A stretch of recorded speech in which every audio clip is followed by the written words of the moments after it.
제가 오늘 강의할 내용은 그 100세 시대 어떻게 살아야 되는지 거기에 대해서 좀 실질적이고 좀 여러분들과 편안하게 할 수 있도록 그렇게 해보겠습니다. 일단 자료화면 좀 올릴게요. 주로 이제 100세 시대인데 은퇴 후에 어떻게 살아야 되는지 기준을 그래서 한 50세, 60세에 이제 은퇴하는 것으로 보고 그렇게 해서 기준을 잡고 좀 준비를 했습니다. 12억이 필요한가? 아니면 월 200만 원이면 되는가? 이게 이제 나중에 결론으로 나옵니다. 인생 100세 시대인데 얼마나 더 살 수 있을까요? 여러분들은 얼마나 살 수 있다고 보십니까? 지금 나와 있는 통계를 가지고 보겠습니다. 2019년도 자료인데요. 물론 한국 자료입니다. 여성은 86.3세, 그 다음에 남성이 80.3세, 아주 평균 83.3세까지 사는 걸로 기대 수명이 되어 있습니다. 그런데 OECD 국가하고 비교하면요.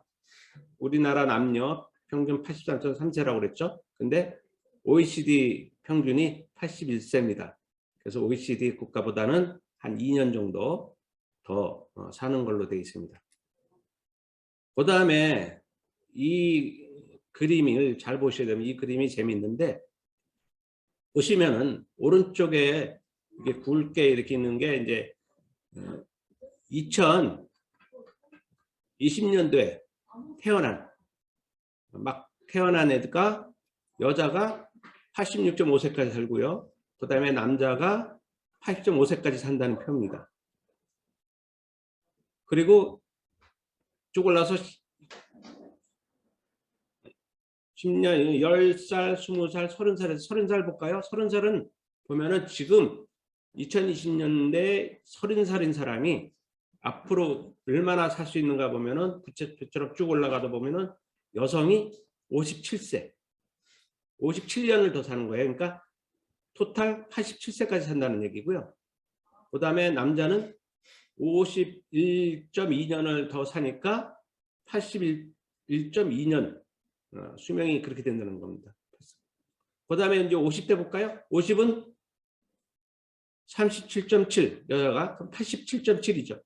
좀 보면은요. 태어난 아이는 86.5인데 아까 30살인 사람은 여자는 87살까지 사고요. 조금 늘죠? 그 다음에 50살은 87.7 또 늘어요. 그거는 왜냐하면 그만큼 사는 거에 대해서 살아온 게 있기 때문에 평균은 수명은 올라가는 겁니다. 그리고 60대가 보면은 88.2세까지 그 다음에 남자는 83.4세까지 이 표가 이렇게 되어 있습니다. 그래서 표를 보시면은 내가 몇 살인데 앞으로 몇 년 더 살 수 있겠구나 하는 평균입니다. 평균이고 이건 자료에 저희하는 거니까 대강 이 추이가 이렇게 된다는 것을 보시면 됩니다. 그러면 건강 수명은 어떨까요? 이거 좀 전에 말씀드린 기대 수명이고요. 수명이 그만큼 간다는 거고 건강하게 살아야 되지 않습니까? 그러면 건강 수명은 어떻게 될까요?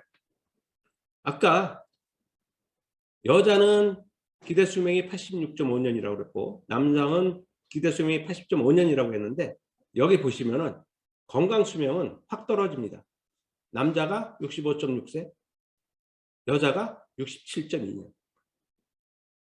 나머지는 유병 기간이에요. 그러니까 병을 있으면서 죽을 때까지 사는 기간이에요.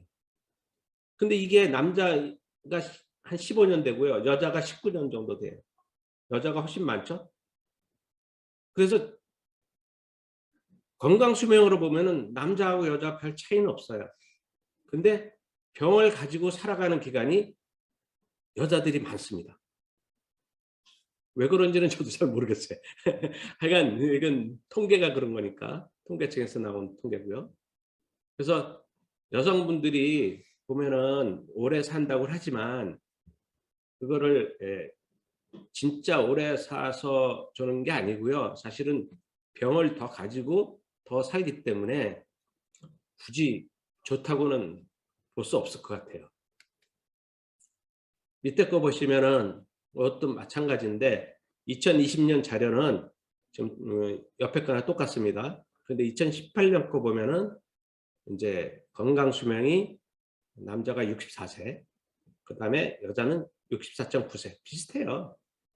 근데 여기도 보면은 유병 기간이 남자가 15.7년, 여자가 20.9년. 그래서 이게 그러다가 이제 2020년은 유병 기간이 좀 줄었는데요. 사실 줄었다 하더라도 여성 2020년 걸 볼까요? 아까도 말씀드렸지만 86.5세까지 사는데 무려 20년 가까이를 병을 들어서 사는 거예요. 이거 제대로 사는 거라고 볼 수 있을까요? 아무튼 이렇게 힘들게 살아가고 있는 게 우리나라 노후의 생활입니다.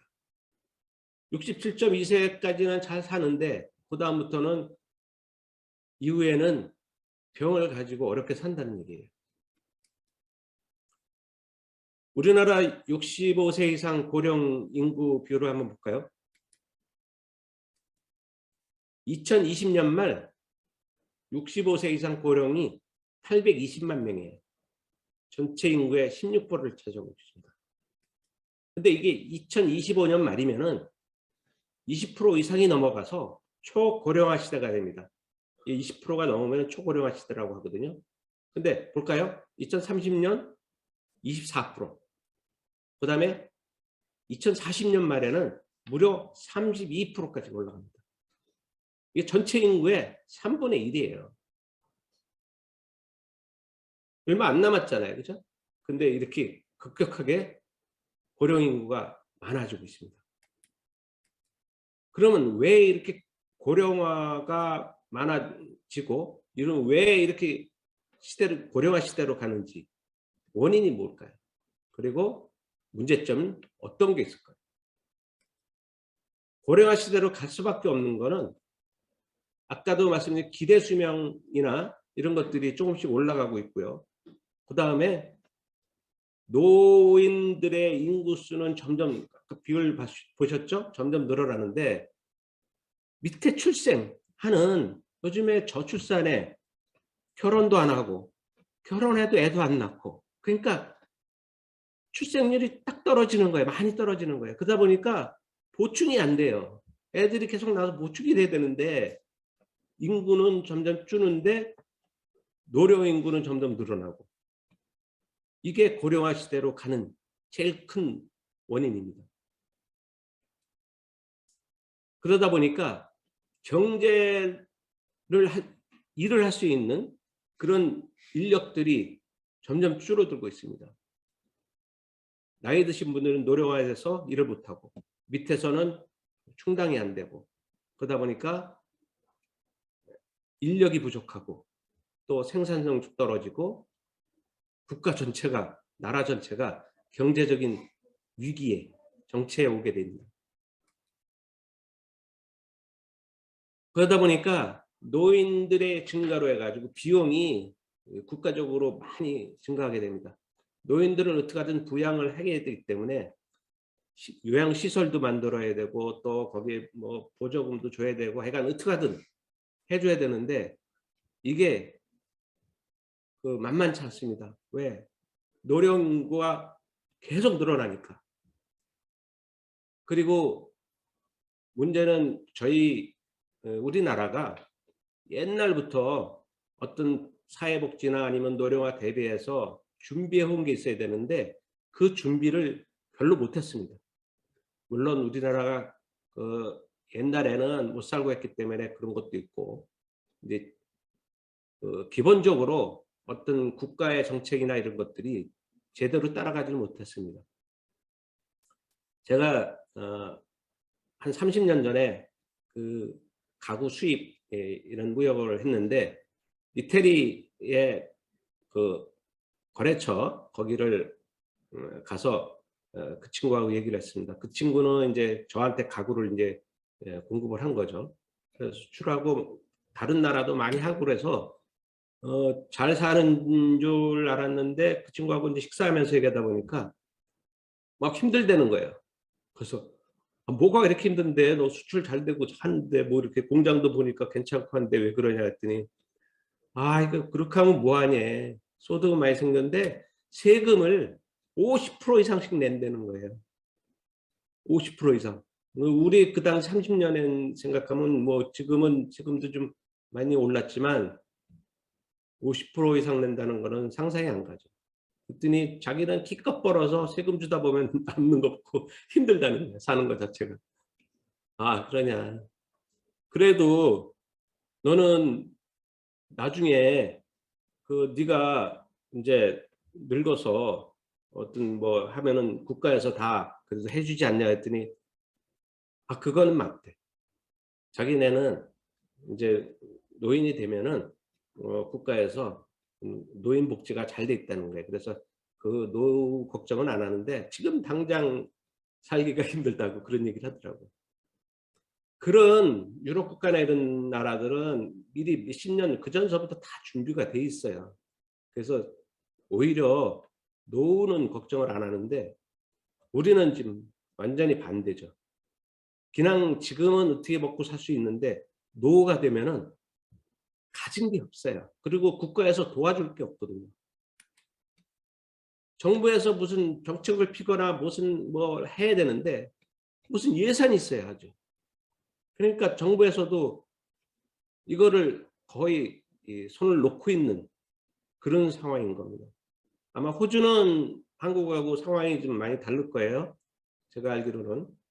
그러니까 인제 한국은 지금 이제 이 고령화 시대가 되면서 이게 점점 더 어 힘들어지는 겁니다. 나라 전체가 힘들어지고 있고 각 개인들도 힘들어지고 있고요. 그러면 100세 시대 때 어떻게 무엇이 필요할까요? 각 개인들은 생존의 문제가 걸려 있습니다. 그래서 먹고 사는 거 돈이 있어야 되고 소득이 있고 수입이 있어야 되지 않습니까? 근데 그냥 뭐 풍족하게는 아니래도 그냥 먹고 살 수는 있어야 되는데 그럴 돈이 없어요. 인간들은 우리는 어 화폐라는 걸 만들어서 내가 여유 있을 때 그걸 가지고 화폐로 환전을 해서 갖고 있다가 나중에 자기가 어렵거나 아니면 노후 됐을 때 그 화폐를 돈이죠. 그거를 또 물건도 사고 해서 영위해 나가는 인간들입니다 그게. 근데 호랑이 볼까요? 호랑이는 내일이 없어요.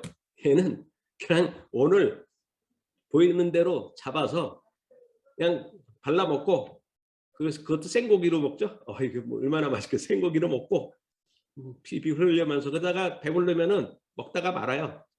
그냥 내청에 그러면 이제 다른 놈들이 와서 또 먹죠. 그러고는 배부르면은 그 나무 밑에 그늘가에 가서 퍼지게 잡니다. 그리고 한참 자다가 또 인제 저녁 때 돼서 어슬렁하슬렁하면 이제 오후 되면은 또 배고프면 또 인제 잡으러 다니죠. 그러고 살다가 그냥 가는 겁니다. 내일이 없어요. 무슨 뭐 저자고 그런 것도 없고 갑자기 뭐 가뭄이 들어서 뭐 온 동물, 식물이 다 죽어버리면은 지도 같이 죽는 겁니다. 근데 인간은 아까 말씀드렸듯이 준비가 안 돼 있으면은 어떻게 살 수가 없어요. 이렇게 길거리에 내앉는 수밖에 없습니다. 그런데 이렇게 해 가지고 100세 시대까지 살 수 있을까요? 그건 아니죠. 그래서 100세 시대 때 무엇보다 중요한 게 수입, 소득입니다. 두 번째는 건강이에요. 질병의 문제거든요. 아까도 뭐 유병 기간이 뭐 15년, 20년 뭐 이렇게 되는데 65세 이렇게 지나면서 이게 이렇게 아프면 뭐 합니까? 맨날 병원이나 다니고 뭐 누워 있어 꼼짝도 못 하고 예? 코로나 좀 왔는데 거기에서 그 코로나도 못 이기고 이게 문제라는 거죠. 이렇게 건강하게 살아야 되는데요. 이게 현실적인 얘기거든요. 그다음에 세 번째는 좀 품위도 있고 100세까지 사는데 여유로움도 있어야 되거든요. 거기에는 사람들 나중에 노후가 돼서 이렇게 하게 되면 뭐 소득도 좋고 뭐 건강도 좋은데 제일 힘든 게 외로움이라고 그러더라고요. 외로움.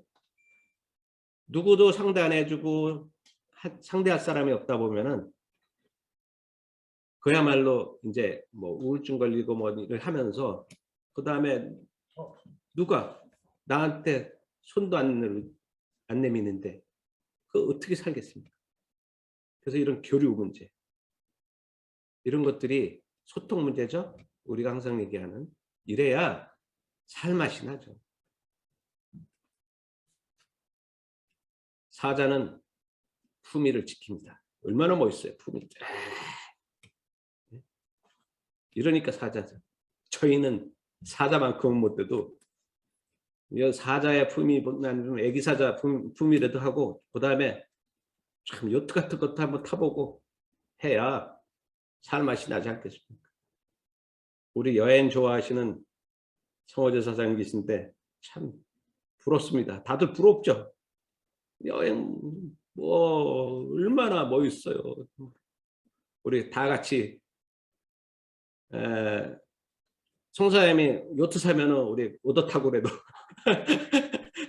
대서양을 건너가도록 그렇게 한번, 그러니까 멀리 가지 마시고 딱 붙어서 따라가자고.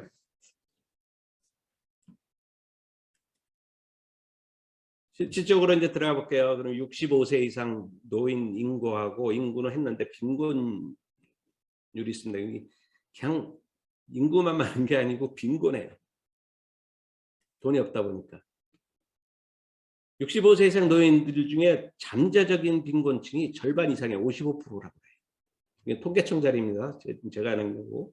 상대적 빈곤율이라는 게 있어요. 상대 빈곤율은 중위소득 50% 미만 계층이 전체 인구에서 차지하는 비중을 상대적 빈곤율이라고 하는데 우리나라는 무려 44%입니다.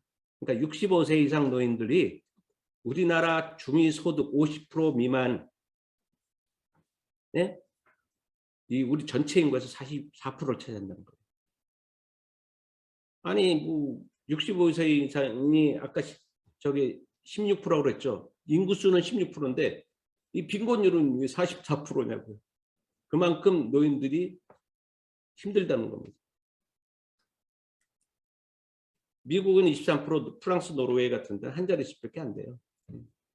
그러면 중위소득 50%, 1인 가구 중위소득이 2020년에 175만 원이고요. 2020년에 182만 원이에요. 이것도 통계청 자료입니다. 그런데 여기에 50%면 얼마예요? 100만 원도 안 돼요. 근데 고령층은 월 한 100만 원 정도로 어렵게 살아가고 있는 겁니다.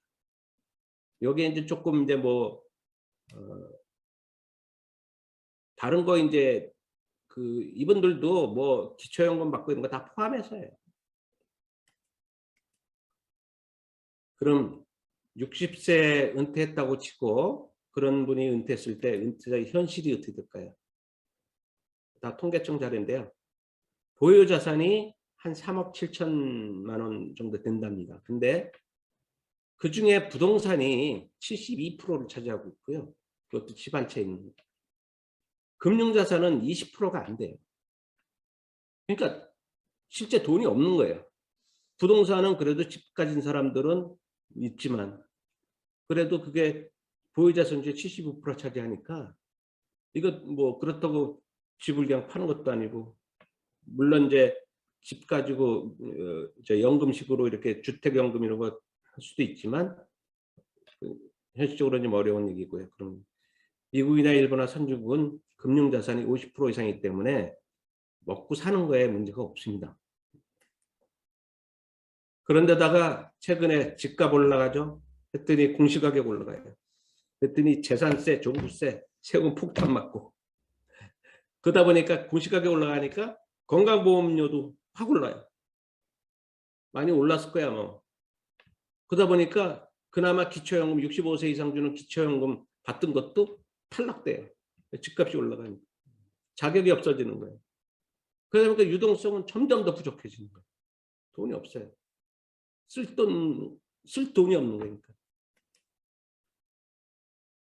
그래서 이런 현실에 있는 이런 분들이 지금 어떻게 생각하고 있냐면 현재보다 비슷하거나 나빠질 것이라고 3분의 2 이상이 이렇게 생각하고 있습니다. 이렇게 보면은 오래 사는 것은 축복이 아니라 재앙 수준입니다. 안타까운 현실입니다. 그러면 은퇴 후에 어떻게 살아야 할까요? 은퇴 후는 적정 부부 생활비가 월 한 250만 원에서 290만 원 정도 필요하다고 국민연금공단 조사에 나옵니다. 그런데 거기서 뭐 연금이나 개인연금이라는 거 소득 뭐 이렇게 한 50에서 90만 원 이렇게 뭐 한다고 그러면 최소 월 200만 원의 소득이 필요하다는 얘기거든요. 근데 없어요. 그러다 보니까 생계 수단으로서 이제 일자리를 구하기 시작합니다. 65세 이상 넘은 노인들이 일자리가 필요한 거예요. 3년 새요. 일자리 찾기 65세 분들이 구직 활동이 9%, 나 일하고 싶다는 사람 9%에서 무려 68%입니다. 뭐 일하고 싶은 거예요. 얼마를 벌어서라도. 하고 싶은데 그나마 일이 있을까요?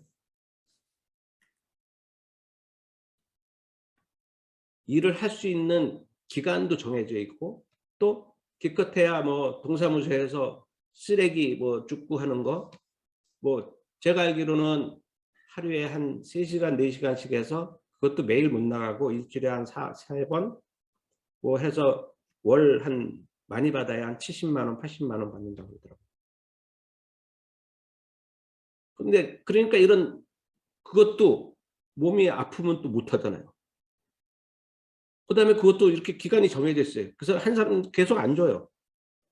돌아가면서 줘야 되니까. 그런 것들. 어떤 뭐 소득의 규모도 적고 한정적이고 건강 문제도 있고 이거 가지고는 완전하지 못하죠. 불안정한 상태에서 계속 살아가고 있는 겁니다. 언제 어떻게 될지 모르는 폭탄을 안고 사는 거나 마찬가지죠. 월 현금 수입 200만 원은 어떻게 하면 벌 수 있을까요? 그 사례를 볼게요. A 부장이 지금 50세고요. 10년 뒤에 은퇴하기로 하고 노후 자금 필요한 게 24년이에요. 이거는요. 24년 왜 나왔냐면은 아까 표 있죠. 여기 보시면은 50세 보면은 남자 아니 이제 10년 은퇴니까 60이죠. 60살부터 이제 노후 자금 필요한 거 6세 보면은 23.4년이죠. 24.4년 동안 더 사는 거예요. 기대 수명이. 그래서 그걸로 봤어요. 그래서 매월 부부 생활비가 200만 원이 필요하고 1년 12개월에 24년 하면은 5억 8천, 한 6억 돈이 필요합니다. 그러면은 10년 사이에 6억을 벌어놔야 되잖아요. 지금 한 푼도 없다고 보면은.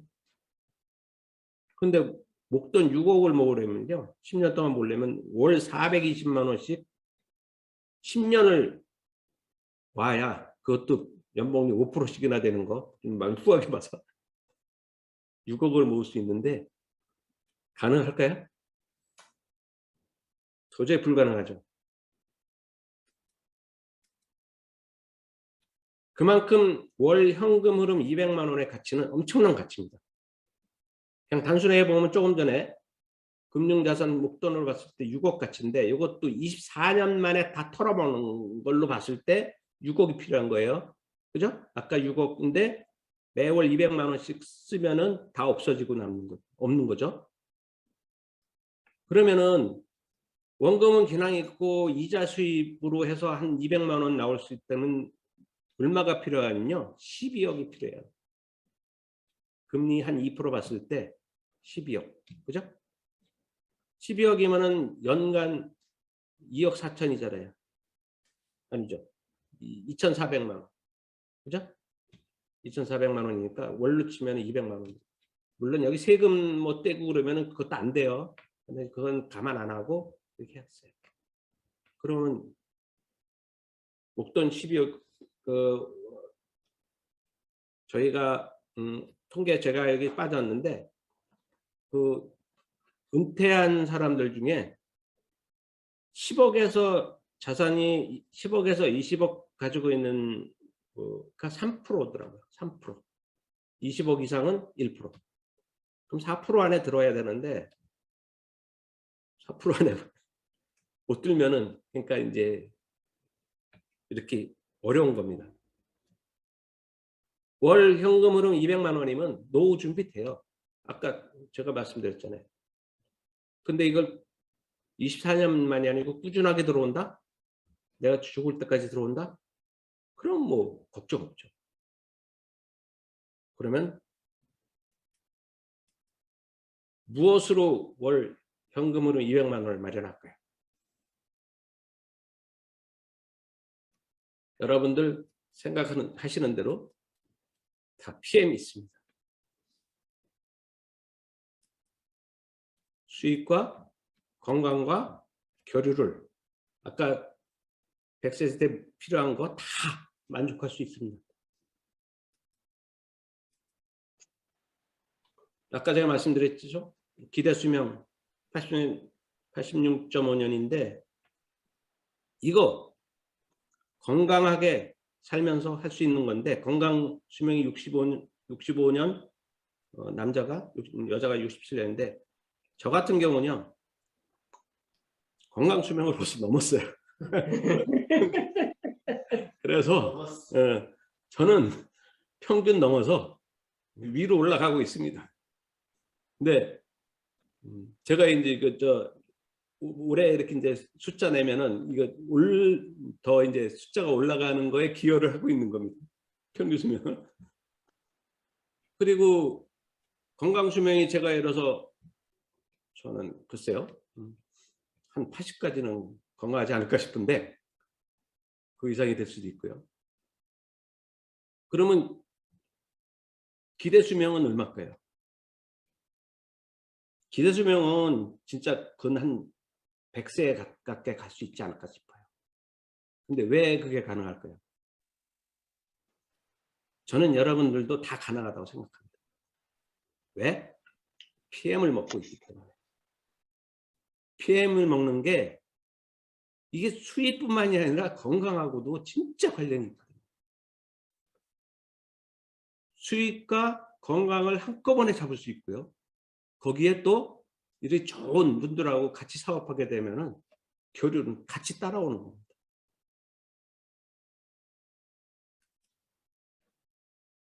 PM은 보시면은 IMM 정도만 돼도 70에서 300만 원, VEP가 200에서 한 350만 원, EVP가 500만 원 전후, PT 되면은 650에서 1,300만 원 이렇게 되는데, 자 그럼 IMM만 되고도 200만 원, 300만 원도 벌 수 있어요. 근데 그건 좀 불안하니까 VEP만 되면 최저가 한 200만 원이에요. 그러니까 여러분들은 VP 이상만 되면은 노후 걱정은 안 하셔도 됩니다. 물론 풍족하게는 못 살더라도 그래도 어디 가서 떳떳하게 그래도 아까 내가 활동할 수 있고 또 건강하고 그다음에 또 품위도 좀 지킬 수 있고 이런 걸 다 할 수 있는 겁니다. 교류도 할 수 있고. 그러니까 VP까지는 일단 가셔야 돼요. 그리고 EVP, PT를 목표로 해서 가시면은 내가 죽을 때까지, PM은 죽을 때까지 나오잖아요. 제한이 없어요. 그러다 보니까 건강하시고 또 소득도 보장이 되고 오래 사는 것은 축복입니다. 근데 건강하게 오래 사는 것은 선택입니다. 여러분 잘 선택하십시오.